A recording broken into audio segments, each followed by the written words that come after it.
حمله به جان آریانا سعید در کشور آذربایجان. اما این خبر تا چه حد حقیقت داشته است؟ اشتراک آریانا سعید در کنسرت میلیونرها در این کشور و اجرای آهنگ جنجالی آریانا سعید، تجارت عجیب و غیر قابل باور جدید آریانا سعید در دبی. من در این ویدیو پیرامون حقایق همین ماجرا خواهم پرداخت. پس در ادامه با کانال دنیا اینفو باشید.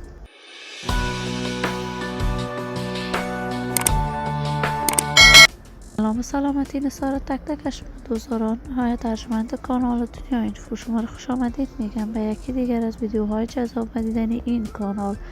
اگر دوست کانال دنیا اینفو باشید، پس برای من هرچی بیشتر از کانال دنیا اینفو علامت سابسکرایب را فشار دهید تا بیننده ویدیوهای جذاب و دیدنی کانال دنیا اینفو باشید. آریانا سعید، ملکه دلها، هنرمند سرشناس، یکی از هنرمندان بی‌بدیل، نام‌آشنا، محبوب و موفق افغان که توانست در مدت خیلی کوتاهی در میان مردم افغانستان شهرت و محبوبیت خاص پیدا کند. آریانا سعید توانست لقب ملکه دلها را در میان مردم افغانستان در مدت خیلی کوتاهی کسب کند. این هنرمند محبوب و پرآوازه افغان با آنکه سن کمی داشت ولی توانست در برنامه‌های مختلف موسیقی در افغانستان اجرای وظیفه کند. این همه در حالی است که بارها آریانا سعید با کارهای سیاسیش هم توانسته است در میان مردم افغانستان شهرت و محبوبیت خوب کسب کند.